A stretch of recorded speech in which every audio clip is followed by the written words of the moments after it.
Motojournal a testé pour vous le Dragster. Feu jaune, feu vert, t'accélères en grand, tu lâches l'embrayoir et t'attends le verdict du chrono. Le Dragster, un vrai bon sport de bourrin.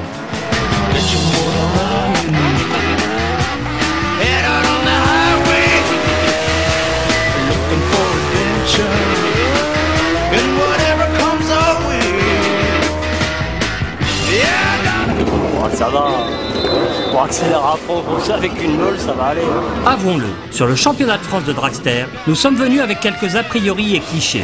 Tarlouse. Pour nous, le drag, ça se résumait à peu de choses près à ça. Mettre des bonbonnes de gaz un peu partout sur sa moto. Tout simplement parce que l'idée, c'est de montrer à tout le monde que tu es venu mettre du gaz et du gros. Être un fan absolu de l'architecture torturée du centre Beaubourg et vouloir la reproduire sur sa propre moto. Avoir des tatouages partout. Il faut aussi savoir se montrer sensible des oreilles, même si habituellement, tu trouves que Metallica, c'est du mou de veau. Il faut être un peu décalé, hors du temps, avoir envie de se téléporter dans une ambiance des années 60 aux USA. L'idée, c'est aussi de faire beaucoup de bruit, pour ne pas entendre le discours du photographe présentateur ou l'inverse, je ne sais plus bien, Yann Arthus Bertrand. Car en drag, on travaille de préférence sur des gros V8, des V12 qui se gavent d'essence, de nitro, se foutent de la planète ou des problèmes d'homologation. Le Dragster donne lieu aussi à quelques engins improbables, comme le plus grand sèche-cheveux du monde, le Predator de Donald Potier, qui n'a jamais voulu démarrer.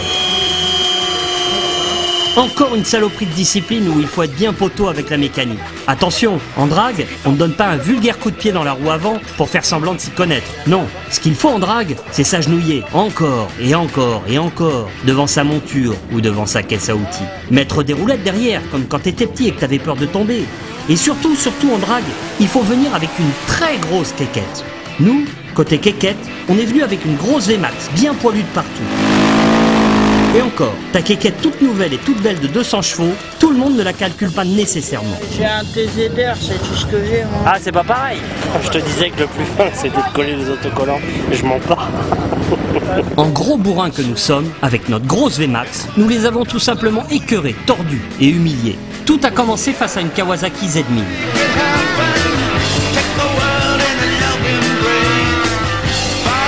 Pour enchaîner face à une Suzuki B-King.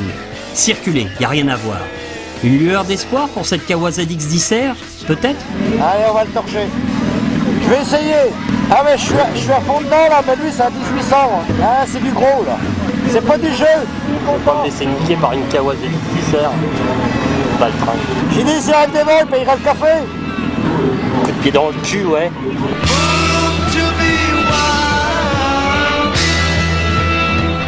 La mythique Suzuki 1300 Hayabusa ne nous a pas plus résisté. Quant à cette Honda CBR 900 RR, nous l'avons renvoyé tout droit à la maison mère, au terminus des prétentieux. Alors juste avant de partir, il m'a dit tu vas voir ce que c'est qu'une moto rapide. Voilà, bah, une moto rapide, ça cale. Eh oui, c'est comme ça. La chance du débutant. Allez, il n'y a qu'en finale où nous avons préféré baisser pavillon face à cette Kawasaki ZX12R plutôt que de pourrir le championnat en prenant le leadership. Des roues, c'est truqué ce truc-là. Alors voilà, l'affaire aurait pu en rester sur la conclusion abrupte que le dragster, c'est bel et bien un sport de bourrin. Si la rencontre avec de bien curieux personnages ne nous avait fait découvrir les incroyables vertus de ce sport. Vertu numéro 1, le dragster te confère la jeunesse éternelle, comme le prouve une certaine Dany Dieudonné. T'as combien de titres de champion de France? 8 titres de champion de France. D'accord, t'as fait un peu d'Europe aussi, non? Oui, j'ai fait 4e au championnat d'Europe. Tu me donnes pas 20 J'ai ans, non? 60 ans passés. Non, j'ai arrêté en 2006. Heureusement qu'il y a une présence féminine quand même, parce qu'on aurait quand même tendance à croire que le dragster est un sport de bourrin. Accéléré. Oui, de bourrin, oui. Bon, franchement. Et il faut savoir quand même que les records qui ont été faits, les records mondiaux, ce sont des femmes, que ce soit en moto et en auto. Tu peux nous dire en quoi c'est fin, parce que quand tu regardes, bon voilà, c'est un lâcher d'embrayage. Non, voilà. Alors, non, il y a le feeling du pilotage. Contredis-moi. Voir comment est la piste quand on fait le burn. Ouais. Mon mari, si je lui dis tu me places comme ça, il va pas essayer de chercher à comprendre. Moi, je l'ai senti en faisant mon burn. Ouais. Et c'est pour ça que le burn est très très important dans le pilotage d'un dragster. On voit s'il y a beaucoup de grippe ou pas. Ouais. La piste penche un peu, donc il faut être bien placé. C'est ce que je te expliquais tout à l'heure avec celui qui vient de partir. Il était trop droit. Car lorsqu'on ne se prépare pas assez, voilà ce qui arrive. Une belle série de runs qui partent en sucette.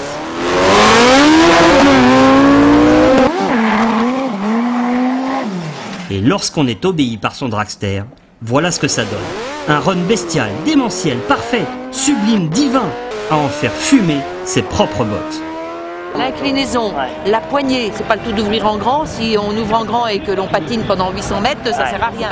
J'ai eu un engin qui était réputé inconduisible il y a quelques années, qui était le double moteur de Hengvink, un champion d'Europe de dragster.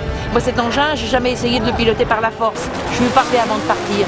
Je le flattais et il m'a toujours obéi. Et tu le flattais par la parole ou avec la poignée de gaz? Les deux. Les deux. Ça, c'est comme les maris quand on a un vide cadeau. Fernand, il a de la chance. Hein. Une femme qui connaît autant de choses. Vertu numéro 2, le dragster élève tes réflexes à un niveau purement animal. Les organisateurs mettent de la colle et de la gomme de pneumatique, donc on a une piste qui est extrêmement adhérente. Donc si on ne chauffe pas le pneu, si on ne fait pas monter le pneu en température, il ne va pas adhérer sur la piste. On a deux cellules qu'on appelle pré-stage et stage.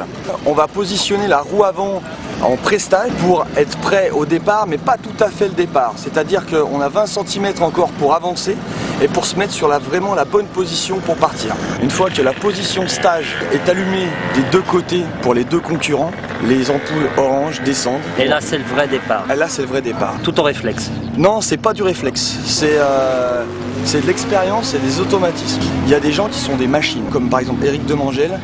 Il a fait en 3 runs une différence de temps de 3 centièmes. Et là, c'est vraiment l'expérience qui parle, c'est-à-dire qu'on a, si vous regardez à la vidéo, les départs sont identiques vraiment à chaque fois. Vertu numéro 3, le dragster te rapproche de Dieu. Bon, tu t'es fait rallonger le bras oscillant pour pas te retourner? Non, c'est bon. J'ai marre de me cabrer. Ça, c'est du Fournalès et ça, c'est du all-in, c'est ça? J'étais à Madone et Motard. Et la Madone et Motard, en rentrant du rassemblement qu'on avait fait au Club Bouza France. Et puis bon, on s'est dispatché. Et puis j'ai fait un tour dans un champ. Le dragster, c'est mieux. Ah bah je vais faire que ça. Vertu numéro 4, le dragster te rend prosélyte ou prophète en ton pays. Tu es concessionnaire Harley Davidson, Buell. Oui. En plus, tu es engagé en championnat de France de dragster.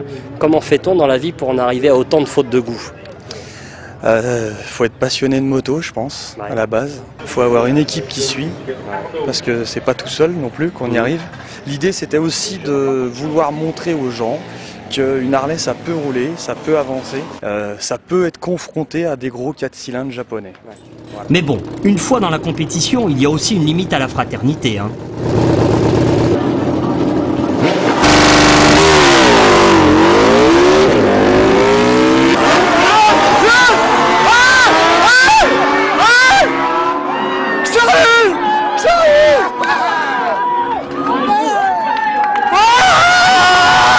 Et on touche là à la vertu numéro 5, en dragster. Si tu gagnes, t'as le kiki tout dur et le cerveau tout mou. C'est un bon spectacle qu'on a pu observer. Vertu numéro 6, le dragster te rend tout simplement pur et authentique. En drague, tu ne triches pas. Exemple avec l'incroyable Yves Chudoba. Je roule depuis 1980, donc depuis 28 ans. J'ai participé à la première Coupe de France de dragster avec un vieux 900 Kawa. Et je suis encore là avec ma bonne vieille GSXR. Donc à croire que c'est un truc de vieux con le dragster. Ouais, mais je confirme, hein, ça peut être que ça de toute façon. Triple champion de France avec celle-là. Il y a combien de temps? 95, 98, 2003. Puis voilà, je suis encore 3ème cette année, 2ème l'année dernière en Super Street. Je joue avec une vieille moto qui a ni turbo ni cruise. Et là, je vais passer en demi-finale en Super Street. On va falloir changer de moto à un moment quand même, non? Non mais là, c'est beaucoup plus drôle de gratter tout le monde avec un vieux coucou qui a 23 ans à peu près, qu'avoir un Hayabusa 9 avec 10 briques de prépa. Ouais, tu dis ça parce que t'as pas de thune. Eh ben écoute, tu viens l'essayer? Le dragster est ainsi une véritable école de la vie, au cœur de laquelle, sans vertu, il n'existe point de salut et un résultat perdu.